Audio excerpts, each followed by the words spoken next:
Hello ನಮಸ್ಕಾರ ಸ್ನೇಹಿತರೆ, ಎಲ್ಲರಿಗೂ ಸ್ವಾಗತ ನಿಮ್ಮ ನೆಚ್ಚಿನ ಯೂಟ್ಯೂಬ್ ಚಾನಲ್ ಸಿವಿಲ್ ಸೆರಾದಲ್ಲಿ. ಸೊ ನಾನು ಮುರ್ತುಜಾ ಖಾದ್ರಿ, ನೀವು ನೋಡ್ತಿರೋದು part 4 of our PSI question paper discussion held on October 3rd. ಏನಪ್ಪ, October 3rd ನಡೆದಿರುವ PSI ಪ್ರಶ್ನೆ ಪತ್ರಿಕೆಯನ್ನು ನಾವಿಲ್ಲಿ ಡಿಸ್ಕಸ್ ಮಾಡೋಣ. ಇಲ್ಲಿ ನಾವು ಎಲಿಮಿನೇಷನ್ ಮೆಥಡ್ ಮತ್ತು ಯಾವ ಥರ ಈ ಕ್ವಶನ್ ಅಪ್ರೋಚ್ ಮಾಡೋದು ಮತ್ತು ಇನ್ನೂ ಇತರ ವೇರಿಯಸ್ ಅದರ್ ಟ್ರಿಕ್ಸ್ ನಾವಿಲ್ಲಿ ಕಲಿತೀವಿ. ಸೊ ಇನ್ನೂ ನೀವು ನಮ್ಮ part 1, part 2, part 3 of this discussion ನೀವಿನ್ನೂ ನೋಡಿಲ್ಲ ಅಂತಂದರೆ ನಾನು ಲಿಂಕ್ ಡಿಸ್ಕ್ರಿಪ್ಷನಲ್ಲಿ ಹಾಕಿರ್ತೀನಿ. ಮೊದಲ ವೀಡಿಯೋಸ್ನ ನೋಡಿ, ಆಮೇಲೆ 4th ವೀಡಿಯೋ ನೋಡಿ, ನಿಮಗೆ ಪೂರ್ತಿ ಕ್ವಶನ್ ಪೇಪರ್ ಕವರ್ ಆಗುತ್ತೆ. ಆಮೇಲೆ ಇನ್ನೂ ನಮ್ಮ ಚಾನಲಲ್ಲಿ various other government exams related ಎಲ್ಲ ಇನ್ಫಾರ್ಮೇಷನ್ ನಾವಿಲ್ಲಿ ಶೇರ್ ಮಾಡ್ತೀವಿ ಮತ್ತು ಅದರ ರಿಲೇಟೆಡ್ ಕ್ಲಾಸಸ್ ಎಲ್ಲವೂ ನಾವಿಲ್ಲಿ ಮಾಡ್ತೀವಿ. ನಮ್ಮ ಚಾನಲನ್ನು ನೀವು ಸಬ್ಸ್ಕ್ರೈಬ್ ಮಾಡಿಲ್ಲ ಅಂತಂದರೆ ಪ್ಲೀಸ್ ನಮ್ಮ ಚಾನಲನ್ನು ಸಬ್ಸ್ಕ್ರೈಬ್ ಮಾಡಿ ಮತ್ತು ಬೆಲ್ ಐಕನನ್ನು ಒತ್ತಿ. ಸೊ ಬನ್ನಿ 76ನೇ ಪ್ರಶ್ನೆಯನ್ನು ನೋಡೋಣ. ಏನಿದು ನಮ್ಮ 76th ಕ್ವಶನ್ ಅಂತ. Whose birth anniversary is celebrated as Rashtriya Ekta ದಿವಸ್ ಅಂತ. ಸೊ ರಾಷ್ಟ್ರೀಯ ಏಕತಾ ದಿವಸ ಆಗಿ ಯಾರ ವಾರ್ಷಿಕೋತ್ಸವವನ್ನು ನಾವಿಲ್ಲಿ ಆಚರಿಸುತ್ತೇವೆ ಅಂತ ಕೇಳಿದ್ದಾರೆ. ಸೊ ಆಪ್ಷನ್ಸು ಮಹಾತ್ಮ ಗಾಂಧಿ, ಸರ್ದಾರ್ ವಲ್ಲಭಾಯ್ ಪಟೇಲ್, ಜವಾಹರ್ಲಾಲ್ ನೆಹರು ಮತ್ತು ಲಾಲ್ ಬಹದ್ದೂರ್ ಶಾಸ್ತ್ರಿ. ಸೊ ಇಲ್ಲಿ ನೋಡಿ, ನೀವು ಒಂದು ವೇಳೆ ಇದು ರಾಷ್ಟ್ರೀಯ ಏಕತಾ ದಿವಸ್ ನಿಮಗೆ ಗೊತ್ತಿಲ್ಲ ಅಂತಂದರೆ, ಭಾಳ ಸಿಂಪಲ್ ಕ್ವಶನ್ ಗೊತ್ತಿರುತ್ತೆ, ಸರ್ದಾರ್ ವಲ್ಲಭಾಯ್ ಪಟೇಲ್ ಅಂತ. ಆದರೂ ನಿಮ್ಗೆ ಗೊತ್ತಿರಲಿಲ್ಲ ಅಂತಂದರೆ ಇಲ್ಲಿ ನೋಡಿ, 2 ಆಪ್ಷನ್ ಅಂತೂ ಈಸಿಲಿ ಎಲಿಮಿನೇಟ್ ಮಾಡ್ಬೋದು, ಮಹಾತ್ಮ ಗಾಂಧಿ ಮತ್ತು ಲಾಲ್ ಬಹದ್ದೂರ್ ಶಾಸ್ತ್ರಿ. ಸೊ ಅವರಿಬ್ಬರದು ಜನ್ಮದಿನ October 2 ಇರುತ್ತೆ. ಸೊ ಅದಕ್ಕೆ ಗಾಂಧಿ ಜಯಂತಿ ಅಂತ ನಾವಿಲ್ಲಿ ಆಚರಿಸ್ತೀವಿ. ಅವೆರಡನ್ನೂ ಎಲಿಮಿನೇಟ್ ಮಾಡಿ ಜವಾಹರ್ಲಾಲ್ ನೆಹರುದು ಚಿಲ್ಡ್ರನ್ಸ್ ಡೇ, ಮಕ್ಕಳ ದಿನಾಚರಣೆಯಾಗಿ ನಾವಿಲ್ಲಿ ಆಚರಿಸ್ತೀವಿ. ಅದನ್ನು ತೆಗೆದುಬಿಟ್ರೆ ಸರ್ದಾರ್ ವಲ್ಲಭಾಯ್ ಪಟೇಲ್ ಇದರ ಸರಿಯಾದ ಉತ್ತರ. ಸೊ ಇದೇ ರೀತಿ ವೇರಿಯಸ್ ಅದರ್ ಬೇರೆ ಬೇರೆ ಎಲ್ಲ ವಾರ್ಷಿಕೋತ್ಸವವು ಅವರ ಹೆಸರು ಏನು ಅಂತ ನಿಮಗೆ ಗೊತ್ತಿರಬೇಕು. ಫಾರ್ ಎಕ್ಸಾಂಪಲ್ January 12 ನಾವು ನ್ಯಾಷನಲ್ ಯೂತ್ ಡೇ ಆಗಿ ಸೆಲೆಬ್ರೇಟ್ ಮಾಡ್ತೀವಿ. ಅದು ಸ್ವಾಮಿ ವಿವೇಕಾನಂದರವರ ಜನ್ಮದಿನ. ಹೀಗಾಗಿ ನಾವು ನ್ಯಾಷನಲ್ ಯೂತ್ ಡೇ ಅಂತ ಸೆಲೆಬ್ರೇಟ್ ಮಾಡ್ತೀವಿ. ಅದೇ ರೀತಿ September 5 teachers day, doctor Sarvepalli Radhakrishnan ಅವರ ಜನ್ಮದಿನದಿಂದ ನಾವು ಅದನ್ನು ಸೆಲೆಬ್ರೇಟ್ ಮಾಡ್ತೀವಿ. ಮತ್ತು ಇದೇ ರೀತಿ January 30 ಶಹೀದ್ ದಿವಸ್ ಅಥವಾ ಸರ್ವೋದಯ ದಿವಸ್ ಅಂತ ನಾವು ಸೆಲೆಬ್ರೇಟ್ ಮಾಡ್ತೀವಿ, ಮಾರ್ಟಿಯರ್ಸ್ ಡೇ. ಸೊ ಇದೇ ರೀತಿ ವೇರಿಯಸ್ ಅದರ್ ಬೇರೆ ಬೇರೆ ಎಲ್ಲ ರೀತಿಯ ದಿನಗಳನ್ನು ನಾವು ಅದರ ಹೆಸರೇನು, ಯಾವ ಥರ ಆಚರಿಸ್ತೀವಿ, ಅದ್ರ ಬಗ್ಗೆ ನೀವು ನೋಟ್ ಡೌನ್ ಮಾಡ್ಕೊಳ್ಳಿ. ಮುಂದೆ ಬರುವ ಎಕ್ಸಾಮ್ಸಲ್ಲಿ ಕೂಡ ಕೇಳ್ಬೋದು. ಸೊ ಬನ್ನಿ 77ನೇ ಪ್ರಶ್ನೆಯನ್ನು ನೋಡೋಣ. ಸೊ ಏನಿದು 77th ಕ್ವಶನ್ ಅಂತಂದರೆ, ಗಾಯತ್ರಿ ಮಂತ್ರ ಈಸ್ ಇನ್ ಯಾವ ವೇದದಲ್ಲಿದೆ ಅಂತ ಕೇಳಿದ್ದಾರೆ. ಸೊ ಇಲ್ಲಿ ಆಪ್ಷನ್ಸ್ ಇದ್ದಾವೆ: ಋಗ್ವೇದ, ಯಜುರ್ವೇದ, ಸಮಾವೇದ ಮತ್ತು ಅಧರ್ವವೇದ. ಸೊ ಇದರ ಸರಿಯಾದ ಉತ್ತರ ಯಾವುದು? ಋಗ್ವೇದ ಇದರ ಸರಿಯಾದ ಉತ್ತರ. ಸೊ ಏನಪ್ಪ ಇದು ಇನಿಷಿಯಲಿ ಏನಾಗಿತ್ತು, ಇದನ್ನು ಎಕ್ಸ್ಪ್ಲೇನ್ ಮಾಡಿರೋದು ಯಾರು? ಸಂತ ವಿಶ್ವಾಮಿತ್ರರವರು. ಋಷಿ ವಿಶ್ವಾಮಿತ್ರರವರು ಗಾಯತ್ರಿ ಮಂತ್ರವನ್ನು ಋಗ್ವೇದದಲ್ಲಿ ಕೊಟ್ಟರು. ಸೊ ಅದೇ ರೀತಿ ಯಜುರ್ವೇದ ಅಂತಂದರೆ ಏನು? ಅದು ಮಂತ್ರಾಸ್ ಫಾರ್ ರಿಚುವಲ್. ಈಗ ನೀವು ಏನೇ ಒಂದು ಹೋಮ ಮಾಡ್ತೀರಿ, ಅದಕ್ಕೆ ಬೇಕಾಗಿರುವ ಮಂತ್ರವನ್ನು ಯಾವ ವೇದದಲ್ಲಿ ಬರೆದಿರ್ತಾರೆ ಅಂತಂದರೆ ಅದು ಯಜುರ್ವೇದ. ಸಮಾವೇದ ಅಂತಂದರೆ ಮೆಲೋಡೀಸ್ ಆಫ್ ಚಾಂಟ್, ಯಾವ ಥರ ಅದನ್ನು ಮೆಲೋಡಿ ಹಾಕಿ ನೀವು ಚಾಂಟ್ ಮಾಡ್ತೀರಾ ಅದಕ್ಕೆ ಸಮಾವೇದ ಅಂತಾರೆ. ಅಥರ್ವವೇದ ಅಂತಂದರೆ ನಾಲೆಜ್ ಸ್ಟೋರ್ ಹೌಸ್. ಈಗ ಒಂದು ವೇಳೆ ಎಲ್ಲ ಮಂತ್ರಗಳದ್ದು ಸ್ಟೋರ್ ಹೌಸ್, ನಾಲೆಜ್ ಏನೇನು ಇರುತ್ತಲ್ಲ ಅದರದೆಲ್ಲರೂ ಸ್ಟೋರ್ ಹೌಸಿಗೆ ಅದು ಅಥರ್ವವೇದ ಅಂತಾರೆ. ಸೊ ಇವೆಲ್ಲ ಆರ್ಟ್ ಆ್ಯಂಡ್ ಕಲ್ಚರ್ ರಿಲೇಟೆಡ್ ನಿಮಗೆಲ್ಲವೂ ಗೊತ್ತಿರಬೇಕು, ಅದನ್ನು ನೀವು ಕರೆಕ್ಟಾಗಿ ಪ್ರಿಪೇರ್ ಮಾಡ್ಕೊಳ್ಳಿ. ಸೊ ಬನ್ನಿ 78ನೇ ಪ್ರಶ್ನೆಯನ್ನು ನೋಡೋಣ. ಸೊ ಏನಿದು 78th ಕ್ವಶನ್ ಅಂತಂದರೆ, the multipurpose irrigation project Polavaram is in ಅಂತ ಕೇಳಿದ್ದಾರೆ. ಸೊ ಇದು ರೀಸೆಂಟ್ಲಿ ನ್ಯೂಸಲ್ಲಿತ್ತು, ಸಿಕ್ಕಾಪಟ್ಟೆ ನ್ಯೂಸಲ್ಲಿತ್ತು. ಸೊ ಮಲ್ಟಿಪರ್ಪಸ್ ಇರಿಗೇಷನ್ ಪ್ರಾಜೆಕ್ಟ್ ಈ ಪೋಲಾವರಂ ಅನ್ನೋದು ಎಲ್ಲಿದೆ? ಸೊ ಇದು ಯಾವ ನದಿಯಲ್ಲಿದೆ ಅಂತ ಕೇಳಿದ್ದಾರೆ. ಸೊ ಇದು ಗೋದಾವರಿ ನದಿಯಲ್ಲಿದೆ. ಆಂಧ್ರ ಪ್ರದೇಶ ಏನಪ್ಪ ಇದು ಅಂತಂದರೆ, ಕೃಷ್ಣ ಮತ್ತು ಗೋದಾವರಿ ಇವೆರಡೂ ರಿವರ್ಸನ್ನು ಲಿಂಕ್ ಮಾಡುವ ಒಂದು ಇರಿಗೇಷನ್ ಪ್ರಾಜೆಕ್ಟ್ ಆಗಿದೆ. ಸೊ ಅದನ್ನು ಮಲ್ಟಿಪರ್ಪಸ್ ಇರಿಗೇಷನ್ ಪ್ರಾಜೆಕ್ಟ್, ಹೀಗಾಗಿ ಅದು ಒಂದು ಇಂಪಾರ್ಟೆಂಟ್ ಪ್ರಾಜೆಕ್ಟ್ ಆಗಿದೆ ಆಫ್ ಅವರ್ ಕಂಟ್ರಿ. ಸೊ ಅದೇ ರೀತಿ ಬೇರೆ ಬೇರೆ ನದಿಗಳಲ್ಲೂ ಯಾವ್ಯಾವ ಇರಿಗೇಷನ್ ಪ್ರಾಜೆಕ್ಟ್ ಇದ್ದಾವೆ ಅದ್ರ ಬಗ್ಗೆ ನೀವು ನೋಟ್ ಮಾಡ್ಕೊಂಡು ಇಟ್ಕೊಳ್ಳಿ. ಮತ್ತು ನಮ್ಮ ಕರ್ನಾಟಕ ಸ್ಟೇಟಲ್ಲಿ ಯಾವ್ಯಾವ ಮಲ್ಟಿಪರ್ಪಸ್ ಇರಿಗೇಷನ್ ಪ್ರಾಜೆಕ್ಟ್ ನಡೀತಿದ್ದಾವೆ ಮತ್ತು ಅವು ಅದರ ಹೆಸರುಗಳೇನು ಅವೆಲ್ಲವನ್ನೂ ನೀವು ಸಪ್ರೇಟಾಗಿ ಲಿಸ್ಟ್ ಮಾಡ್ಕೊಂಡು ಇಟ್ಕೊಳ್ಳಿ. ಮುಂದೆ ಬರುವ ಎಕ್ಸಾಮ್ಸಲ್ಲಿ ಇವೆಲ್ಲ ಎಕ್ಸ್ಪೆಕ್ಟೆಡ್ ಕ್ವಶನ್ಸ್, ಇವೇ ನೀವು ಮಾಡಿಲ್ಲ ಅಂತಂದರೆ ಅವು ಮತ್ತೆ ಕನ್ಫ್ಯೂಸ್ ಆಗ್ಬೋದು, ಏನಾದರೂ ಆಗಿ ನೀವು ಅದನ್ನು ತಪ್ಪು ಹಾಕ್ಬೋದು. ಸೊ ಹೀಗಾಗಿ ನೀವು ಪ್ರಿಪ್ರೇಷನ್ ಮಾಡುವಾಗಲೇ ಇವೆಲ್ಲ ನೋಟ್ ಮಾಡ್ಕೊಂಡು ಇಟ್ಕೊಳ್ಳಿ. ಸೊ ಬನ್ನಿ 79ನೇ ಪ್ರಶ್ನೆಯನ್ನು ನೋಡೋಣ. ಏನಿದು 79th ಕ್ವಶನ್ ಅಂತಂದರೆ, the floating island is called phumdis and are found in which lake ಅಂತ. ಫುಮ್ಡೀಸ್ ಎಂದು ಕರೆಯಲಾದ ತೇಲುವ ದ್ವೀಪಗಳು ಯಾವ ಸರೋವರದಲ್ಲಿ ಕಂಡುಬರುತ್ತದೆ ಅಂತ. ಸೊ ಇಲ್ಲಿ ನೋಡಿ, ಫುಮ್ಡೀಸ್ ಎಲ್ಲಿ ಕಂಡುಬರುತ್ತದೆ ಅಂತ. ಸೊ ಇದರ ಆಪ್ಷನ್ಸು ಚಿಲಿಕಾ, ಲೋಕ್ತಾಕ್, ಕೊಲ್ಲೇರು ಮತ್ತು ವೆಂಬನಾಡ್ ಅಂತ ಹೇಳಿದ್ದಾರೆ. ಸೊ ಇದರ ಸರಿಯಾದ ಉತ್ತರ ಯಾವುದು? ಲೋಕ್ತಾಕಲ್ಲಿ ಏನಿದೆ, ಒಂದು ನಿಮಗೆ ಗೊತ್ತಿರಬೇಕು, ಆ Loktak lake is one of the famous lake of our country. So ಅದರಲ್ಲಿ ಯಾವುದು ನ್ಯಾಷನಲ್ ಪಾರ್ಕ್ ಇದೆ? ಕೈಬುಲ್ ಲಮ್ಜಾವ್ದಲ್ಲಿ ನಾವು ಈ ಫುಮ್ಡೀಸನ್ನು ಕಾಣ್ತೀವಿ. ಸೊ ಅದೇ ಲೋಕ್ತಾಕ್ ಮತ್ತು ಕೈಬುಲ್ ಲಮ್ಜಾವ್ ನ್ಯಾಷನಲ್ ಪಾರ್ಕಲ್ಲಿ ನಾವು ಒಂದು ಇಂಪಾರ್ಟೆಂಟ್ ಡೀರ್ ಕೂಡ ನಾವಲ್ಲಿ ಕಾಣ್ತೀವಿ, ಅದರ ಹೆಸರೇ ಸಾಂಗಾಯ್ ಡೀರ್. ಸೊ ಇವೆಲ್ಲವೂ ಇಂಪಾರ್ಟೆಂಟ್. ಈ ಥರ ನೀವು ಲಿಂಕ್ ಮಾಡ್ಕೊಂಡು ಓದ್ರಿ ಅಂತಂದರೆ ನಿಮಗೆ ಯಾವ ಮರಿಯಲ್ಲ. ಸೊ ಇದೇ ರೀತಿ ನಿಮ್ಮ ಪ್ರಿಪ್ರೇಷನ್ ಸ್ಟ್ರಾಟಜಿ ಇರಬೇಕು. ಮತ್ತು ಇಲ್ಲಿ ಕೊಟ್ಟಿರೋ ಲೇಕ್ಸಲ್ಲಿ ಯಾವ್ಯಾವ ಸ್ಟೇಟಿಗೆ ಸಂಬಂಧಪಟ್ಟಿದ್ದು ಅಂತ ನಾವಿಲ್ಲಿ ಡಿಸ್ಕಸ್ ಮಾಡೋಣ. ಇವೆಲ್ಲ ಇಂಪಾರ್ಟೆಂಟ್ ಲೇಕ್. ಚಿಲಿಕಾ ಲೇಕ್ ಏನಪ್ಪ ಅಂತಂದರೆ, ಚಿಲಿಕಾ ಲೇಕ್ ಇರೋದು ಒಡಿಸ್ಸಾದಲ್ಲಿ. ಇದು ಒಂದು ಬ್ರ್ಯಾಕಿಶ್ ವಾಟರ್ ಲೇಕ್ ಅಂತ ನಾವಿಲ್ಲಿ ಕರಿಬೋದು. ಸೊ ಕೊಲ್ಲೇರು ಲೇಕ್ ಎಲ್ಲಿದೆ, ಆಂಧ್ರ ಪ್ರದೇಶದಲ್ಲಿದೆ. ಸೊ ಮತ್ತು ವೆಂಬನಾಡ್ ಲೇಕ್ ಎಲ್ಲಿದೆ, ಕೇರಳದಲ್ಲಿದೆ. ಸೊ ಈ ಥರ ನೀವು ಎಲ್ಲ ಐಲ್ಯಾಂಡ್ಸು ಮತ್ತು ಅದಕ್ಕೆ ತಕ್ಕಂತೆ ಇಂಪಾರ್ಟೆಂಟ್ ಸ್ಪೀಸೀಸ್ ಅದನ್ನು ಲಿಂಕ್ ಮಾಡಿ, ಅಥವಾ ಯಾವ ಸ್ಟೇಟಲ್ಲಿದೆ ಅಂತ ಲಿಂಕ್ ಮಾಡಿ, ಅದರ ಇಂಪಾರ್ಟೆಂಟ್ ಫೀಚರ್ನ ನೀವು ಲಿಂಕ್ ಮಾಡಿ ಹೋದ್ರೆ ಅಂತಂದರೆ, ಮತ್ತು ಅದು ಒಂದು ವೇಳೆ ರಾಮ್ಸರ್ ಸೈಟ್ ಇದೆಯೋ ಇಲ್ಲೋ, ಈ ಥರ ನೀವೆಲ್ಲವನ್ನೂ ಇಂಟರ್ಲಿಂಕ್ ಮಾಡ್ಕೊಂಡು ಹೋದರೆ ನಿಮ್ಗೆ ಪಕ್ಕ ನೆನಪಿರುತ್ತೆ. ಆನ್ಸರ್ ತಪ್ಪು ಮಾಡಲ್ಲ ನೀವು ಎಕ್ಸಾಮಲ್ಲಿ. ಸೊ ಬನ್ನಿ 80th ಪ್ರಶ್ನೆ ಯಾವುದಂತ ನೋಡೋಣ. ಏನಿದೆ 80th question? Consider the following statements regarding the microplastics and select the correct ones ಅಂತ. ಮೈಕ್ರೋಪ್ಲಾಸ್ಟಿಕ್ ಬಗ್ಗೆ ಕೆಳಗಿನ ಹೇಳಿಕೆಗಳನ್ನು ಗಮನಿಸಿ ಮತ್ತು ಸರಿಯಾದ ಉತ್ತರವನ್ನು ಆಯ್ಕೆ ಮಾಡಿ. They are insoluble in water, hence a major cause of marine pollution ಅಂತ ಹೇಳಿದ್ದಾರೆ. ಎರಡನೇ statement, nylon is a type of microplastic ಅಂತ ಹೇಳಿದ್ದಾರೆ. ಸೊ ಏನಿದು? ಪ್ಲಾಸ್ಟಿಕ್ಸ್ ನೀರುಗಳಲ್ಲಿ ಕರಗುವುದಿಲ್ಲ, ಅದರಿಂದ ಸಮುದ್ರ ಮಾಲಿನ್ಯಕ್ಕೆ ಪ್ರಮುಖ ಕಾರಣವಾಗಿದೆ ಅಂತ ಮೊದಲನೇ ಸ್ಟೇಟ್ಮೆಂಟ್. ನೋಡಿ, ಪ್ಲಾಸ್ಟಿಕ್ ಇದೆ ಅಂತಂದರೆ ಅದು ಕರಗೋದಿಲ್ಲ, ಮೊದಲಂತೂ ಗೊತ್ತು. It is the longest surviving waste ಅಂತ ನಾವಿಲ್ಲಿ ಕರಿತೀವಿ. ಸೊ ಅದಕ್ಕೆ ಮೈಕ್ರೋಪ್ಲಾಸ್ಟಿಕ್ ಇನ್ಸಾಲ್ಯುಬಲ್ ಇನ್ ವಾಟರ್ ಅಂತ ಹೇಳಿದ್ದಾರೆ. ಮತ್ತು ಅದೇ ರೀತಿ nylon is also a type of microplastic. ಹೌದು, nylon is also type of microplastic. ಇದು ಸರಿಯಾದ ಉತ್ತರ. ಸೊ ಮೈಕ್ರೋಪ್ಲಾಸ್ಟಿಕ್ ಅಂತಂದ್ರೇನು? ಈಗ ನೀವು ನೋಡಿರ್ತೀರ, ಪ್ಲಾಸ್ಟಿಕ್ಸಲ್ಲಿ ವೇರಿಯಸ್ ಟೈಪ್ಸ್ ಇರ್ತವೆ, single use plastic, multipurpose plastics. ಅದೇ ರೀತಿ ಮೈಕ್ರೋಪ್ಲಾಸ್ಟಿಕ್ ಅಂತಂದರೆ ಅದರ ಥಿಕ್ನೆಸ್ ಏನಿದೆ less than 5 millimeter in diameter. So ಅದಕ್ಕೆ ಮೈಕ್ರೋಪ್ಲಾಸ್ಟಿಕ್ಸ್ ಅಂತ ಕರಿತೀವಿ. ಸೊ ಅವು ನಾವು ಎಲ್ಲೆಲ್ಲಿ ಕಾಣ್ತೀವಿಪ್ಪ ಅಂತಂದರೆ, ನೀವು ನೋಡಿರ್ಬೋದು, ನಿಮ್ಮ ಫೇಸ್ ವಾಶಲ್ಲಿ ಬರುವ ಕ್ರಿಸ್ಟಲ್ಸ್ ಆಗಿರ್ಬೋದು, ಟೂತ್ಪೇಸ್ಟಲ್ಲಿ ಬರುವ ಕ್ರಿಸ್ಟಲ್ಸ್ ಆಗಿರ್ಬೋದು, ಅವೆಲ್ಲವೂ ಪ್ಲಾಸ್ಟಿಕ್ಸಿಂದ ಮಾಡಿರ್ತಾರೆ. ಒಂದು ಶೈನಿಂಗ್ ಫ್ಲೇರ್ ಕೊಡಬೇಕು ನಿಮ್ಮ ಸ್ಕಿನ್ನಿಗೆ ಅಥವಾ ನಿಮ್ಮ ಟೀತ್ಸಿಗೆ ಅಂತ ಅದನ್ನು ಮಾಡಿರ್ತಾರೆ. ಸೊ ಅದೇ ರೀತಿ ಎಲ್ಲ ಪ್ರಾಡಕ್ಟ್ಸಲ್ಲೂ ಈಗ ಮೈಕ್ರೋಪ್ಲಾಸ್ಟಿಕ್ಸ್ ಬರ್ತಿದ್ದಾವೆ. ಅವು ಫಿಶ್ ಮತ್ತು ಮರೀನ್ ಪೊಲ್ಯೂಷನಿಗೆ ಸಿಕ್ಕಾಪಟ್ಟೆ ಕಾರಣವಾಗ್ತಿದೆ. ಸೊ ಅದಕ್ಕೆ ಈ ಪ್ರಶ್ನೆ ಬಂದಿರೋದು. ಸೊ ಈ ಥರ ನೀವು ಲಿಂಕ್ ಮಾಡ್ಕೊಂಡು ಓದಿ. ಸೊ ಬನ್ನಿ 81ನೇ ಪ್ರಶ್ನೆಯನ್ನು ನೋಡೋಣ. ಏನಿದು 81st ಕ್ವಶನ್ ಅಂತಂದರೆ, plants growing in the marshy areas are called ಅಂತ ಹೇಳಿದ್ದಾರೆ. ಸೊ ಇದರ ಆಪ್ಷನ್ಸ್ ಯಾವುದು? ಹೆಲೋಫೈಟ್ಸ್, ಜೆರೋಫೈಟ್ಸ್, ಎರ್ಮೋಫೈಟ್ಸ್ ಮತ್ತು ಝ್ಯಾಮೋಫೈಟ್ಸ್ ಅಂತ. ಸೊ ಏನಿದು ಹೆಲೋಫೈಟ್ಸ್ ಅಂತಂದರೆ, ಮಾರ್ಷಿ ಮತ್ತು ಲೇಕಿ ಎಡ್ಜಲ್ಲಿ, ಅಥವಾ ಒಂದು ಕೆರೆ ಇದೆ, ಅದರ ಎಡ್ಜಲ್ಲಿ ಏನಾದರೂ ಒಂದು ಪ್ಲಾಂಟ್ಸ್ ಗ್ರೋ ಆಗ್ತಾವಲ್ಲ, ಅದಕ್ಕೆ ಹ್ಯಾಲೋಫೈಟ್ಸ್ ಅಂತ ಕರೀತಾರೆ. ಸೊ ಅದಕ್ಕೆ ಹ್ಯಾಲೋಫೈಟ್ಸ್ ಅಂತ ಕರೀತಾರೆ. ಸೊ ಅದೇ ರೀತಿ ಜೆರೋಫೈಟ್ಸ್ ಅಂತಂದ್ರೇನು? ಎಲ್ಲಿ ಸಿಕ್ಕಾಪಟ್ಟೆ ಕಡಿಮೆ ವಾಟರ್ ಇದೆ ಅಥವಾ ಅಲ್ಲಿ ಕಂಡೀಷನ್ ಸಿಕ್ಕಾಪಟ್ಟೆ ಟಫ್ ಇದ್ದಾವೆ, ಅಲ್ಲಿ ಗ್ರೋ ಆಗುವ ಪ್ಲಾಂಟ್ಸಿಗೆ ಜೆರೋಫೈಟ್ಸ್ ಅಂತ ಕರೀತಾರೆ.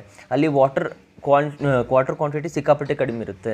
ಸೊ ಅದೇ ರೀತಿ ಎರ್ಮೋಫೈಟ್ಸ್ ಅಂತಂದ್ರೇನು? ಎರ್ಮೋಫೈಟ್ಸ್ ಅಂತಂದರೆ ಸ್ಟೀಪ್ ಕಂಡೀಷನ್, ಗ್ರಾಸ್ಲ್ಯಾಂಡ್ಸ್ ಇರ್ತಾವಲ್ಲ, ಅದರ ಆ ಕಂಡೀಷನ್ಸಲ್ಲಿ ಬೆಳೆಯುವ ಪ್ಲಾಂಟ್ಸಿಗೆ ಏನಂತಾರೆ? ಎರ್ಮೋಫೈಟ್ಸ್ ಅಂತ ಕರೀತಾರೆ. ಅದೇ ರೀತಿ ಝ್ಯಾಮೋಫೈಟ್ಸ್ ಅಂದ್ರೇನು? ಸ್ಯಾಂಡಿ ಏರಿಯಾಸಲ್ಲಿ, ಮರಳು ಎಲ್ಲಿ ಸಿಕ್ಕಾಪಟ್ಟೆ ಗಾಳಿ ತೇಳ್ಕೊಂಡು ಹೋಗುವಂಥ ಮರಳು ಇರುತ್ತಲ್ಲ, ಅಲ್ಲಿ ಯಾವ ಪ್ಲಾಂಟ್ಸ್ ಗ್ರೋ ಆಗ್ತವೆ ಅಲ್ಲಿ ಝ್ಯಾಮೋಫೈಟ್ಸ್ ಅಂತ ಕರೀತಾರೆ. ಸೊ ಈ ಥರ ನೀವು ಓದುವಾಗ ಇವೆಲ್ಲವೂ ಎನ್ವೈರ್ಮೆಂಟ್ ರಿಲೇಟೆಡ್ ಕ್ವಶನ್ಸ್, ಇವು ಆವಾಗ ಎಕ್ಸಾಮ್ಸ್ ಬರುತ್ತೆ. ಸೊ ಈ ಥರ ನೀವು ಅದನ್ನು ಸಾರ್ಟ್ ಔಟ್ ಲಿಸ್ಟ್ ಔಟ್ ಮಾಡ್ಕೊಂಡು ಓದಿ. ಸೊ ಬನ್ನಿ 82ನೇ ಪ್ರಶ್ನೆಯನ್ನು ನೋಡೋಣ. ಏನಿದು 82nd ಕ್ವಶನ್ ಅಂತ. The Baba Kalyani committee is related to ಅಂತ ಕೇಳಿದ್ದಾರೆ. ಸೊ ಬಾಬಾ ಕಲ್ಯಾಣಿ ಕಮಿಟಿ ಇದು ಒಂದು ಇಂಪಾರ್ಟೆಂಟ್ ಕಮಿಟಿ. ಇದು ಎದಕ್ಕೆ ಸೆಟಪ್ ಮಾಡಿದ್ರಪ್ಪ ಅಂತಂದರೆ, ಸ್ಪೆಷಲ್ ಎಕನಾಮಿಕ್ ಝೋನ್, ವಿಶೇಷ ಆರ್ಥಿಕ ವಲಯ, ಅದರ ಸಲುವಾಗಿ ಬಾಬಾ Kalyani committee through special economic ಝೋನ್ನವರು ನಾವು ಕ್ರಿಯೇಟ್ ಮಾಡಿದ್ವಿ. ಸೊ ಅದೇ ರೀತಿ MSMEಗೆ ಯಾವುದು ಕಮಿಟಿ? ಅದಕ್ಕೆ UK ಸಿನ್ಹಾ ಕಮಿಟಿ ಅಂತ ನಾವು ರೀಸೆಂಟ್ಲಿ ನ್ಯೂಸಲ್ಲಿತ್ತು. ಸೊ ಅದನ್ನು ನೀವು ಕೋಟ್ ಮಾಡ್ಬೋದು. ನೆಕ್ಸ್ಟ್ ಎಕ್ಸಾಮಲ್ಲಿ UK ಸಿನ್ಹಾ ಕಮಿಟಿ ಅದಕ್ಕೆ ಸಂಬಂಧಪಟ್ಟಿದ್ದು ಅಂತ ಕೂಡ ಬರ್ಬೋದು. ಸೊ ಅದು MSME. ಓಕೆ. ಸೊ ಈ ಥರ ನೀವು ಎಲ್ಲ ಕಮಿಟಿಗಳು ಯಾವ್ಯಾವುದಕ್ಕೆ ಬಂದಿತ್ತು ಅದರ ಬಗ್ಗೆ ನೋಡ್ಕೊಂಡಿರಬೇಕು. ಸೊ ಎಜುಕೇಷನ್ ಸೆಕ್ಟರಿಗೆ ಯಾವ committee famous? Kasturi Rangan committee. So ಈ ಥರ ನೀವು ಲಿಸ್ಟ್ ಔಟ್ ಮಾಡ್ಕೊಳ್ಳಿ, ಯಾವ ಕಮಿಟೀಸ್ ಯಾವುದಕ್ಕೆ ಸಂಬಂಧ ಬಂದಿದ್ದು. ನೆಕ್ಸ್ಟ್ ಬರುವ PSA 402ಗೆ ಅದು ಒಂದು ಪ್ರಾಬಬಲ್ ಕ್ವಶನ್ ಆಗುತ್ತೆ. ಸೊ ಏನಿದು ಸ್ಪೆಷಲ್ ಎಕನಾಮಿಕ್ ಝೋನ್ ಅಂದರೆ ಸ್ಪೆಷಲ್ ಎಕನಾಮಿಕ್ ಝೋನ್ ಅಂತಂದರೆ a territory within a country that is typically duty free and to encourage the investment and create employment ಅಂತ. ಸೊ ಏನಪ್ಪ ಅಂತಂದರೆ, ಒಂದು ದೇಶದಲ್ಲಿ ಇರೋ ಒಂದು ಟೆರಿಟರಿ ಇದೆ, ಅದರಲ್ಲಿ ಟ್ಯಾಕ್ಸ್ ಹಾಕಲ್ಲ, ಡ್ಯೂಟಿ ಫ್ರೀ ಇರುತ್ತೆ. ಮತ್ತು ಅಲ್ಲಿ ಅದು ಯಾಕಪ್ಪ ನಾವು ಅದಕ್ಕೆ ಫೇವರ್ಸ್ ಕೊಡ್ತೀವಿ ಅಂತಂದರೆ, ಅಲ್ಲಿ ಸಿಕ್ಕಾಪಟ್ಟೆ ಇನ್ವೆಸ್ಟ್ಮೆಂಟ್ ಬರಬೇಕು ಮತ್ತು ಅಲ್ಲಿ ಉದ್ಯೋಗ ಜನರೇಟ್ ಆಗಬೇಕು ಅಂತ. ಸೊ ಅದಕ್ಕೆ ಸ್ಪೆಷಲ್ ಎಕನಾಮಿಕ್ ಝೋನ್ ಅಂತ ನಾವು ಕರಿತೀವಿ. ಸೊ ಐ ಹೋಪ್ ನಿಮಗೆ ಇದು ಎಲ್ಲ ಅರ್ಥ ಆಯ್ತು ಅನ್ಕೋತೀನಿ. ಸೊ ಬನ್ನಿ ಮುಂದಿನ ಪ್ರಶ್ನೆಯನ್ನು ನೋಡೋಣ. ಸೊ ಏನಿದು 83rd ಕ್ವಶನ್ ಅಂತಂದರೆ, ಈ 100 pilot project is associated with ಅಂತ ಕೇಳಿದ್ದಾರೆ. ಸೊ ಈ 100 ಪೈಲಟ್ ಪ್ರಾಜೆಕ್ಟ್ ರೀಸೆಂಟ್ಲಿ ನ್ಯೂಸಲ್ಲಿತ್ತು. ಸುಮಾರು 2 ತಿಂಗಳಿದು ಆವಾಗ ನ್ಯೂಸಲ್ಲಿ ಬರ್ತಿತ್ತು. ಮೋಸ್ಟ್ಲಿ ಜುಲೈ ಕರೆಂಟ್ ಅಫೇರ್ಸ್ ಅನ್ಕೋತೀನಿ. ಸೊ ಜುಲೈ ಕರೆಂಟ್ ಅಫೇರ್ಸ್ ಅಲ್ಲಿ ಬಂದಿರುವ ಈ 100 ಪೈಲಟ್ ಪ್ರಾಜೆಕ್ಟ್ ಏನಿದು ಅಂತ ಇಲ್ಲಿ ಪ್ರಶ್ನೆ. ಸೊ ಇದೇನಪ್ಪ ಅಂತಂದರೆ ಈ 100 ಪ್ರಾಜೆಕ್ಟ್ ಫಾರ್ ಇಥನಾಲ್ ಪ್ರೊಡಕ್ಷನ್ ಏನಪ್ಪ, ಈಗ ನೀವು ನೋಡಿದಿರ್ಬೋದು ನಮ್ಮ ಪೆಟ್ರೋಲಿನ ಪ್ರೈಸು ಏರಿಕೆ ಆಗ್ತಿದೆ, ಪೆಟ್ರೋಲಿಂದ ಸಿಕ್ಕಾಪಟ್ಟೆ ಪೊಲ್ಯೂಷನ್ ಆಗ್ತಿದೆ. ಸೊ ಅದಕ್ಕೆ ಗೌರ್ಮೆಂಟ್ ಅವ್ರು ಏನು ಮಾಡ್ತಿದ್ದಾರೆ, ಇಥನಾಲ್ ಬ್ಲೆಂಡೆಡ್ ಪೆಟ್ರೋಲನ್ನು ಅವರು ಪ್ರಮೋಟ್ ಮಾಡೋದಕ್ಕೆ ಈ 100 ಪೈಲಟ್ ಪ್ರಾಜೆಕ್ಟನ್ನು ತಂದರು. ಓಕೆ, ಸೊ ಇದರಲ್ಲಿ ಎಲ್ಲವೂ ಕನ್ಫ್ಯೂಸ್ ಮಾಡೋದಕ್ಕೆ ನಿಮಗೆ ಎಲೆಕ್ಟ್ರಿಕ್ ವೆಹಿಕಲ್ಸ್ ಕೊಟ್ಟಿರ್ತಾರೆ, ಎನ್ವೈರ್ಮೆಂಟ್ ಪ್ರೊಟೆಕ್ಷನ್, ಈ ಥರ ಎಲ್ಲ ಆಪ್ಷನ್ಸು ಸಿಕ್ಕಾಪಟ್ಟೆ ಕನ್ಫ್ಯೂಸಿಂಗ್ ಫ್ರೇಮ್ ಮಾಡಿರ್ತಾರೆ. ಒಂದು ವೇಳೆ ನೀವು ಆ ಕಾನ್ಸೆಪ್ಟನ್ನ ಓದಿದ್ರಿ ಅಂತಂದರೆ ಅದರದ್ದೊಂದು ಕೀವರ್ಡ್ ಮಾಡ್ಕೊಳ್ಳಿ. ಸೊ ಈ 100 ಅಂತ ಇಲ್ಲಿ ಕೊಟ್ಟಿದ್ದಾರಲ್ಲ, ಈ ಅಂದರೆ ಇಥನಾಲ್, ಈ ಥರ ನೀವು ಒಂದು ಸರ್ತಿ ನೀವು ಮೈಂಡಲ್ಲಿ ಕೀವರ್ಡ್ ಫಿಕ್ಸ್ ಮಾಡಿಕೊಂಡ್ರೆ ಅದು ನಿಮಗೆ ಮರೆಯಲ್ಲ, ಜಾಸ್ತಿ ದಿನದ ತನಕ ನಿಮಗೆ ನೆನಪಿರುತ್ತೆ. ಸೊ ಆವಾಗ ನಿಮ್ಗೆ ಕನ್ಫ್ಯೂಸ್ ಆಗೋವು ಕಡಿಮೆ ಆಗುತ್ತೆ. ಸೊ ಬನ್ನಿ 84th ಕ್ವಶನ್ ಅನ್ನು ನೋಡೋಣ. ಸೊ ಏನಿದು Cabres bay declaration is associated with which summit or conference ಅಂತ ಹೇಳಿದ್ದಾರೆ. ಸೊ ಕ್ಯಾಬ್ರೆಸ್ ಬೇ ಡಿಕ್ಲರೇಷನ್ ಏನಿದೆ ಇದು G7 ಸಮಿಟ್ ಆಫ್ 2021ಗೆ ನಾವು ಅದನ್ನು ನೋಡ್ತೀವಿ. ಸೊ G7 ಗ್ರೂಪ್ ಆಫ್ 7 ಕಂಟ್ರೀಸಿಗೆ ನಾವು ಅದನ್ನು ನೋಡ್ತೀವಿ. ಸೊ ರೀಸೆಂಟ್ಲಿ G7 ಸಮಿಟ್ ಏನಿತ್ತು ಅದು ಎಲ್ಲಿ ನಡೆದಿತ್ತಪ್ಪ ಅಂತಂದರೆ ಅದು UK ಯಲ್ಲಿ ನಡೆದಿತ್ತು. ಸೊ ಅದೇ ರೀತಿ ಬ್ರಿಕ್ಸ್ ಸಮಿಟ್ ಆಫ್ 2021 ಎಲ್ಲಿ ನಡೆದಿದ್ದು ನ್ಯೂ ಡೆಲ್ಲಿಯಲ್ಲಿ. ಎದಕ್ಕೆ, to prevent the future pandemic in 100 ಡೇಸಿಗೆ. ಯಾವುದು G7 ಕ್ಯಾಬ್ರೆಸ್ ಬೇ ಡಿಕ್ಲರೇಷನ್ ಎದಕ್ಕೆ ಮಾಡಿದ್ರಪ್ಪ ಅಂತಂದರೆ ಮುಂದೆ ಬರುವ ಎಲ್ಲ ಪ್ಯಾಂಡಮಿಕ್ಕಿಗೂ ಒಂದು 100 ದಿನಗಳಲ್ಲಿ ನಾವು ಅದನ್ನು ಕರ್ಟೇಲ್ ಮಾಡಬೇಕು. ಸೊ ಅದಕ್ಕೆ ಈ ಡಿಕ್ಲರೇಷನ್ ಮಾಡಿದ್ದು. ಸೊ ಅದೇ ರೀತಿ G20 ಸಮಿಟ್ ಆಫ್ 2021 ರೋಮ್ ಇಟಲಿಯಲ್ಲಿ ಅವರು ನಡೆಸ್ಕೊಟ್ಟಿದ್ದು. ಓಕೆ, ಸೊ ಈ ಥರ ನೀವು ಎಲ್ಲ ಸಮಿಟ್ಸ್ ಯಾವಾಗ ನಡೆದಿತ್ತು ಮತ್ತು ಅದರ ಮೇನ್ ಡಿಕ್ಲರೇಷನ್ ಯಾವ್ಯಾವ ಇದ್ವು, ಅದರ ಇಂಪಾರ್ಟೆಂಟ್ ಪಾಯಿಂಟ್ಸನ್ನು ನೀವು ಯಾವಾಗಲೂ ನೆನ್ಪಿಟ್ಕೋಬೇಕು. ಸೊ ಬನ್ನಿ 85ನೇ ಪ್ರಶ್ನೆನ ನೋಡೋಣ. So what causes the blue baby syndrome ಅಂತ ಹೇಳಿದ್ದಾರೆ. ಸೊ ಏನಿದು ಬ್ಲೂ ಬೇಬಿ ಸಿಂಡ್ರೋಮಿಗೆ ಯಾವುದು ಕಾರಣವಾಗಿದೆ? ಸೊ ಅದಕ್ಕೆ ನೈಟ್ರೇಟ್ ಕಾರಣ ಆಗಿದೆ. ಸೊ ಏನಪ್ಪ ಅಂತಂದರೆ ಸಣ್ಣ ಮಕ್ಕಳು ಒಂದು ವೇಳೆ ಪೊಲ್ಯೂಷನ್ ಆಗಿರುವಂಥ ನೈಟ್ರೇಟ್ ಕಂಟೆಂಟ್ ಜಾಸ್ತಿ ಇರುವಂಥ ನೀರು ಕುಡಿದಿದ ತಕ್ಷಣ ಸೊ ಆವಾಗ ಬ್ಲೂ ಬೇಬಿ ಸಿಂಡ್ರೋಮ್ ಬರುತ್ತೆ. ಸೊ ಏನಪ್ಪ, ಮಗುವಿನ ಮೈಯಲ್ಲಿ ಏನು ರಕ್ತ ಇರುತ್ತಲ್ಲ, ಸೊ ಅದರಲ್ಲಿ ನೈಟ್ರೇಟ್ ಅಂಶ ಜಾಸ್ತಿ ಆದಾಗ ಅದು ಬ್ಲೂ ಕಲರ್ ಆಗಿ ಕನ್ವರ್ಟ್ ಆಗುತ್ತೆ ಅದರ ಸ್ಕಿನ್ನು. ಸೊ ಅದಕ್ಕೆ ಬ್ಲೂ ಬೇಬಿ ಸಿಂಡ್ರೋಮ್ ಅಂತ ಕರೀತಾರೆ. ಸೊ ಅದೇ ರೀತಿ ವೇರಿಯಸ್ ಅದರ್ ಏನಂತಾರೆ ಇಂಪಾರ್ಟೆಂಟ್ ನ್ಯೂಟ್ರಿಯೆಂಟ್ಸ್ ಅನ್ಬೋದು, ಅಥವಾ ಏನಂತಾರೆ ಇಫ್ ನೈಟ್ರೇಟ್, ಫ್ಲೂರೈಡ್, ಕ್ಲೋರೈಡ್ ಇದರಿಂದನೂ ವೇರಿಯಸ್ ಅದರ್ ಡಿಸೀಸಸ್ ಕೂಡ ಬರುತ್ತೆ. ಅದರ ಜಾಸ್ತಿ ಇದ್ದರೂ ಬರುತ್ತೆ, ಕಡಿಮೆ ಇದ್ದರೂ ಬರುತ್ತೆ. ಸೊ ಅದರ ಪ್ರಮಾಣ ನೀವು ಕರೆಕ್ಟಾಗಿ ನೋಡ್ಕೊಂಡಿರ್ಬೇಕು. ಈಗ ಒಂದು ವೇಳೆ ಫ್ಲೂರೈಡ್ ರೇಟೇ ಕಡಿಮೆ ಇದೆ ಅಂತ ಅಂದ್ಕೊಳ್ಳಿ, ಸೊ ಆವಾಗ ಟೂತ್ ಡಿಕೆ ಆಗುತ್ತೆ. ಸೊ ಒಂದು ವೇಳೆ ಫ್ಲೂರೈಡ್ ಕಡಿಮೆ ಇದ್ದರೆ ಟೂತ್ ಡಿಕೆ ಆಗುತ್ತೆ. ಸೊ ಕ್ಲೋರೈಡ್ ಕಡಿಮೆ ಇದ್ದರೆ ಹೈಪೋಕ್ಲೋರೆಮಿಯಾ ಅಂತ ಆಗುತ್ತೆ. ಸೊ ಈ ಥರ ನಿಮಗೆ ಎಲ್ಲ ಡಿಸೀಸಸ್ ಯಾವ ಹರಡುತ್ತೆ ಅದರ ಬಗ್ಗೆ ನಿಮಗೆ ಒಂದು ಸ್ವಲ್ಪ ಐಡಿಯಾ ಇದ್ದಿರಬೇಕು. ಸೊ ಆವಾಗ ನಿಮಗೆ ಕ್ವಶನ್ ಟ್ಯಾಕಲ್ ಮಾಡೋದು ಸಿಕ್ಕಾಪಟ್ಟೆ ಈಸಿ ಆಗುತ್ತೆ. ಸೊ ಬನ್ನಿ 86ನೇ ಪ್ರಶ್ನೆಯನ್ನು ನೋಡೋಣ. ಏನಿದು 86th ಕ್ವಶನ್ ಅಂತಂದರೆ consider the following statements regarding the Mushaira and select the correct ones ಅಂತ ಹೇಳಿದ್ದಾರೆ. ಸೊ ಏನಿದು ಮುಷಾಯರಾ ಬಗ್ಗೆ ಕೆಳಗಿನ ಹೇಳಿಕೆಗಳನ್ನು ಗಮನಿಸಿ ಮತ್ತು ಅದರ ಸರಿಯಾದ ಉತ್ತರವನ್ನು ಆಯ್ಕೆ ಮಾಡಿ ಅಂತ ಹೇಳಿದ್ದಾರೆ. So the union minister of minority affairs has organise Mushaira ಅಂತ ಹೇಳಿದ್ದಾರೆ. ಒನ್ನೇ statement, in this context the poet from across the country will recite their poems ಅಂತ ಹೇಳಿದ್ದಾರೆ. ಸೊ ಮತ್ತು ಮೂರನೇದು, it aims to make younger generation aware of the country's art and culture. So ಏನು, ಕೇಂದ್ರ ಅಲ್ಪಸಂಖ್ಯಾತ ವ್ಯವಹಾರಗಳ ಸಚಿವಾಲಯವು ಮುಷಾಯರಾವನ್ನು ಆಯೋಜಿಸಿದೆ ಮತ್ತು ಇದರಲ್ಲಿ ದೇಶದಾದ್ಯಂತ ಕವಿಗಳನ್ನು ತಮ್ಮ ಕವಿತೆಗಳನ್ನು ಪಠಿಸುತ್ತಾರೆ ಅಂತ ಹೇಳಿದ್ದಾರೆ. ಸೊ ಮತ್ತು ಮೂರನೇದೇನಪ್ಪ ಸ್ಟೇಟ್ಮೆಂಟ್ ಅಂತಂದರೆ ಇದು ಯುವ ಪೀಳಿಗೆಗೆ ದೇಶದ ಕಲೆ ಮತ್ತು ಸಂಸ್ಕೃತಿಯ ಬಗ್ಗೆ ಅರಿವು ಮಾಡಿಸುವುದು ಇದರ ಗುರಿಯಾಗಿದೆ ಅಂತ ಹೇಳಿದ್ದಾರೆ.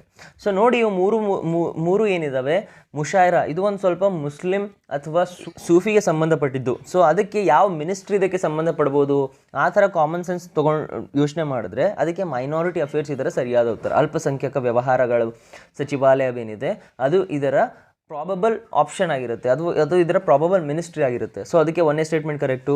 ಸೊ ಮತ್ತು ಮುಷಾಯರಾ ಅಂತಂದರೆ ಕವಿಗಳು ಏನಪ್ಪ ಈಗ ಶೇರೋ ಶಾಯರಿ ಮಾಡ್ತಾರೆ ಗೊತ್ತಾ, ಸೊ ಅದನ್ನು ಪೋಯೆಟ್ಸ್ ಏನಿರ್ತಾರೆ ಅವು across the country they recite their poems. So ಅದು ಇದಕ್ಕೆ ಪ್ರಾಬಬಲ್ ಆನ್ಸರ್ ಆಗಿರ್ಬೋದು. ಸೊ ಮೂರನೇದೇನಪ್ಪ, ಯಂಗ್ ಜನ್ರೇಷನ್ಗೆ ನಮ್ಮ ಕಂಟ್ರೀಸ್ ಏನು ಆರ್ಟ್ ಆ್ಯಂಡ್ ಕಲ್ಚರ್ ಇದೆ ಅದರ ಬಗ್ಗೆ ಪ್ರಮೋಟ್ ಮಾಡೋದಕ್ಕೆ. ಸೊ ಮೂರು ಸ್ಟೇಟ್ಮೆಂಟ್ಸ್ ಇದರ ಸರಿಯಾದ ಉತ್ತರ. ಸೊ ಇದು ಯಾವಾಗ ಬಂದಿದ್ದಪ್ಪ ಅಂತಂದರೆ ನಮ್ಮ ಗೌರ್ಮೆಂಟ್ ಅವರು ಏಕ್ ಭಾರತ್ ಶ್ರೇಷ್ಠ ಭಾರತ್ ಅಂತ ಒಂದು ಸ್ಕೀಮ್ ಅಥವಾ ಒಂದು ಇನಿಷಿಯೇಟಿವ್ ಮಾಡ್ತಾರಲ್ಲ, ಸೊ ಆವಾಗ ಆ ಅಂಡರಲ್ಲಿ ಮುಷಾಯರಾವನ್ನು ನಮ್ಮ ಗೌರ್ಮೆಂಟ್ ಅವರು ಪ್ರಮೋಟ್ ಮಾಡಿದರು. ಸೊ ಇದು ಫೆಬ್ರವರಿ ಕರೆಂಟ್ ಅಫೇರ್ಸಲ್ಲಿ ಕವರ್ ಆಗಿರೋದು. ಸೊ ಈ ಥರ ಒಂದು ಯುನೀಕ್ ಏನೇನು ಇರ್ತಾವಲ್ಲ, ಯುನೀಕ್ ಕರೆಂಟ್ ಅಫೇರ್ಸು ಅವೆಲ್ಲವೂ ನೀವು ಓದ್ಕೊಂಡಿರಿ, ನೆಕ್ಸ್ಟ್ ಎಕ್ಸಾಮಲ್ಲಿ ಬರ್ಬೋದು. ಸೊ ಬನ್ನಿ 87ನೇ ಪ್ರಶ್ನೆಯನ್ನು ನೋಡೋಣ. ಸೊ ಏನಿದು 87th ಕ್ವಶನ್ ಅಂತಂದರೆ, which bank provides the agricultural refinance in India ಅಂತ ಹೇಳಿದ್ದಾರೆ. ಸೊ ಅಗ್ರಿಕಲ್ಚರಲ್ ರಿಫೈನಾನ್ಸ್ ಏನಿದೆ, ಕೃಷಿಗಾಗಿ ಮರು ಹಣಕಾಸನ್ನು ಒದಗಿಸುವ ಯಾವ ಬ್ಯಾಂಕು ಆಗಿದೆ ಅಂತ ಕೇಳಿದ್ದಾರೆ. ಸೊ ಇದರ ಸರಿಯಾದ ಉತ್ತರ NABARD.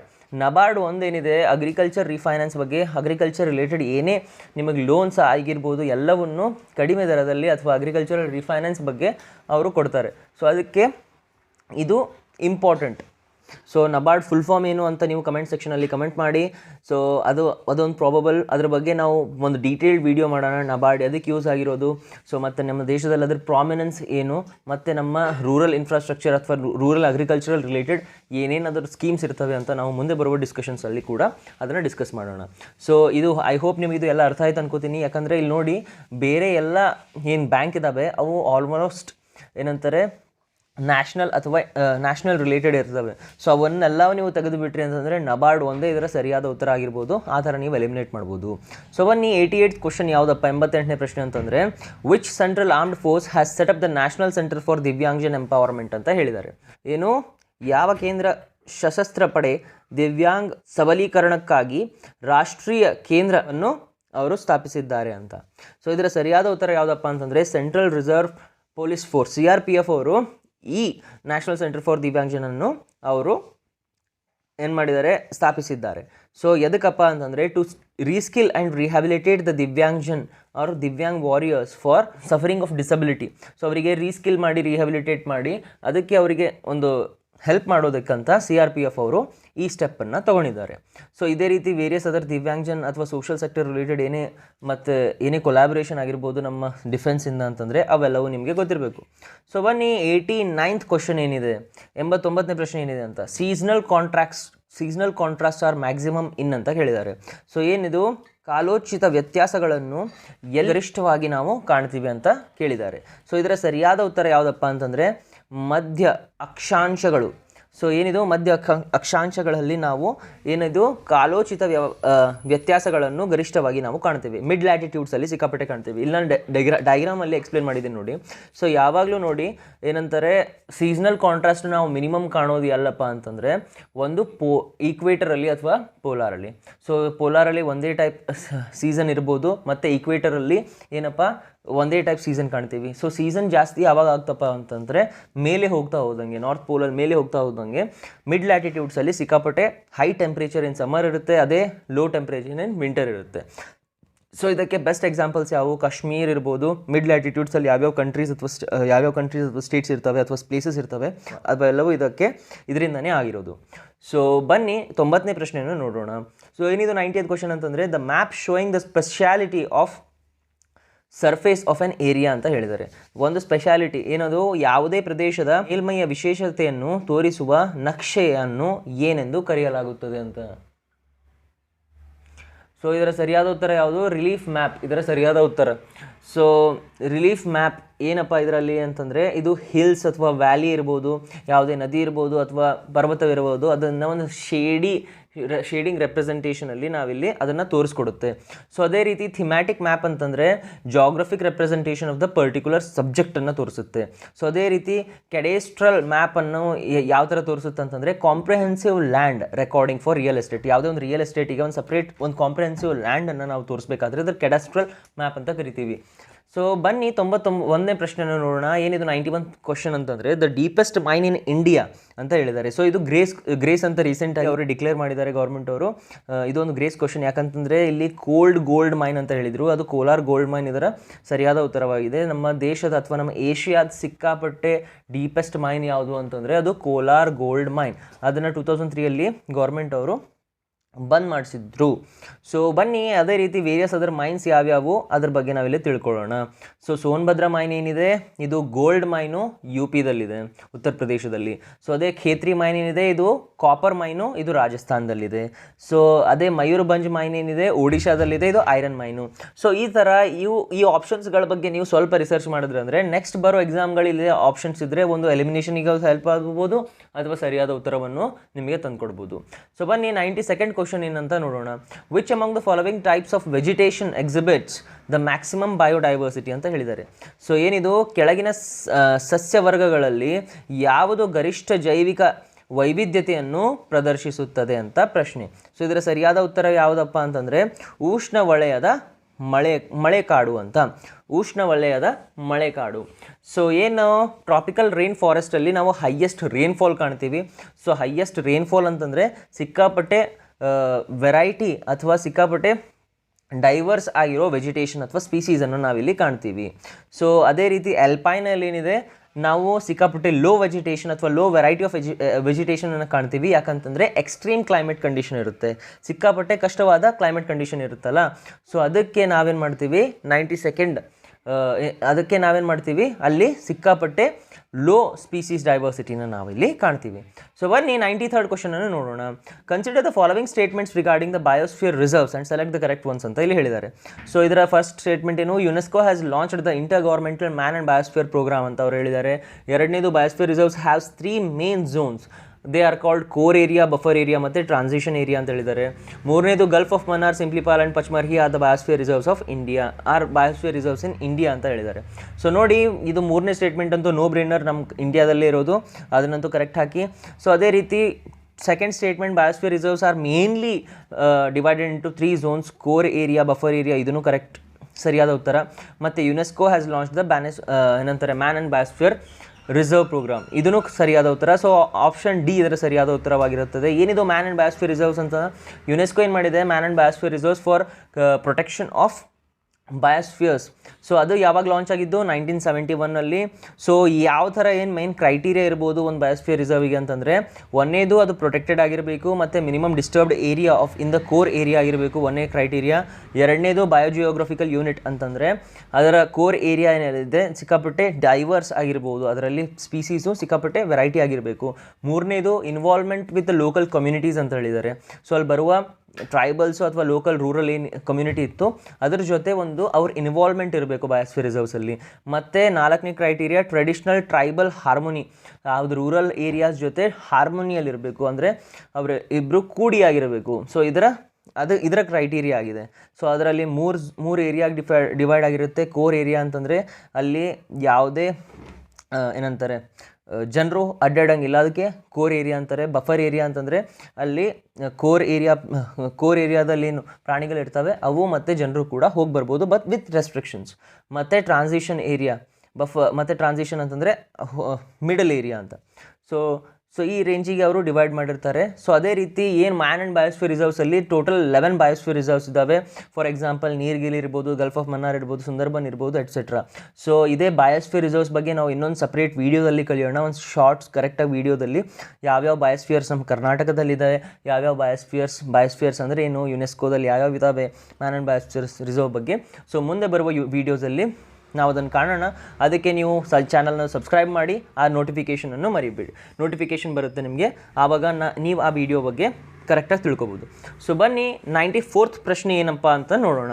Consider the following statements regarding the plastic waste management amendment rules of 2021 ಅಂತ ಹೇಳಿದ್ದಾರೆ. ಸೊ ಏನಿದು, the new rule prohibits the specific single-use plastic items which have low utility and high littering potential by 2022 ಅಂತ ಹೇಳಿದ್ದಾರೆ. So ಏನಿದು ಹೊಸ ನಿಯಮವು 2020 ವೇಳೆಗೆ ಕಡಿಮೆ ಉಪಯುಕ್ತ ಮತ್ತು ಹೆಚ್ಚಿನ ಕಸದ ಸಾಮರ್ಥ್ಯವನ್ನು ಹೊಂದಿರುವ ನಿರ್ದಿಷ್ಟ ಏಕಬಳಿಕೆ ಪ್ಲಾಸ್ಟಿಕ್ಕನ್ನು ನಿಷೇಧಿಸುತ್ತದೆ ಅಂತ ಇಲ್ಲಿ ಹೇಳಿದ್ದಾರೆ. ಸೊ ಎರಡನೇ ಸ್ಟೇಟ್ಮೆಂಟ್ ಏನು, the ban will not apply on the communities made for ಕಂಪೋಸ್ಟಬಲ್ plastics ಅಂತ. ಸೊ ಕಂಪೋಸ್ಟಬಲ್ ಪ್ಲಾಸ್ಟಿಕ್ಸ್ ವಸ್ತುಗಳನ್ನು ನಿಷೇಧ ಅನ್ವಯಿಸುವುದಿಲ್ಲ ಅಂತ ಹೇಳಿದ್ದಾರೆ. ಸೊ ಇವೆರಡೂ ಸ್ಟೇಟ್ಮೆಂಟ್ಸ್ ಇದರ ಸರಿಯಾದ ಉತ್ತರ. ಒಂದು ವೇಳೆ ನೀವು ಈ ಪ್ಲಾಸ್ಟಿಕ್ ವೇಸ್ಟ್ ಮ್ಯಾನೇಜ್ಮೆಂಟ್ ರೂಲ್ಸನ್ನು ಸ್ವಲ್ಪ ಓದಿದ್ರಿ ಅಥವಾ ನಿಮ್ಗೆ ಸ್ವಲ್ಪ ಐಡಿಯಾ ಇತ್ತು ಅಂತಂದರೂ ನೀವು ಇದನ್ನು ಮಾಡ್ಬೋದು. ಸೊ ಏನೆಲ್ಲ ಹೇಳಿದಾರಪ್ಪ ಅಂತಂದರೆ, ಸಿಂಗಲ್ ಯೂಸ್ ಪ್ಲಾಸ್ಟಿಕ್ಸನ್ನು ನಾವು ಬ್ಯಾನ್ ಮಾಡ್ತೀವಿ. ಸೊ ಅದು ಯಾಕಂತಂದರೆ ಅದರ ಹೈ ಲಿಟರಿಂಗ್ ಪೊಟೆನ್ಷಿಯಲ್ ಇರುತ್ತೆ ಬೈ 2022. ಇವೆರಡೂ ಸರಿಯಾದದ್ದು. ಸೊ ಏನಿದು ಯಾವ ಇಂಪ್ಲಿಮೆಂಟಿಂಗ್ ಏಜೆನ್ಸಿಯಪ್ಪ ಈ ರೂಲ್ಸನ್ನು ಅಂತಂದರೆ, central pollution control board CPCB ಇದರ implementing agency under environmental protection act. So ಅದರ ಪೆನಲ್ಟಿ ಎಲ್ಲ ಎನ್ವಿರಾನ್ಮೆಂಟಲ್ ಪ್ರೊಟೆಕ್ಷನ್ ಆ್ಯಕ್ಟಲ್ಲಿ ಹಾಕಿರ್ತಾರೆ. ಸೊ ಫಾರ್ ಅದರ್ ಪ್ಲಾಸ್ಟಿಕ್ಸ್, ಬೇರೆ ಪ್ಲಾಸ್ಟಿಕ್ ಸಿಂಗಲ್ ಯೂಸ್ ಪ್ಲಾಸ್ಟಿಕ್ಸಿಗೆ ಏನು 2022 ಬ್ಯಾನ್ ಮಾಡ್ತೀವಿ. ಸೊ ಅದರ್ ಪ್ಲಾಸ್ಟಿಕ್ಸ್ ಏನಿರ್ತವೆ ಅದಕ್ಕೆ 10 years ಟೈಮನ್ನು ಅವರು ಕೇಳಿದ್ದಾರೆ. ಸೊ ಅದೇ ರೀತಿ permitted thickness of plastic bag ಏನಿದೆ ಅದು 50 ಮೈಕ್ರಾನ್ ಇದೆ, ಅದನ್ನು ಇನ್ಕ್ರೀಸ್ ಮಾಡ್ತಾರೆ 75 ಮೈಕ್ರಾನ್ಸ್ ಪರ್ಮಿಟೆಡ್, ಅದನ್ನು ಜಾಸ್ತಿ ಮಾಡ್ತಿದ್ದಾರೆ. ಸೊ ಅದನ್ನು ಸೆಪ್ಟೆಂಬರ್ 2021 75 ಮೈಕ್ರಾನ್ಸ್ ಮಾಡಬೇಕಂತ ಅವ್ರು ಹೇಳಿದ್ದಾರೆ.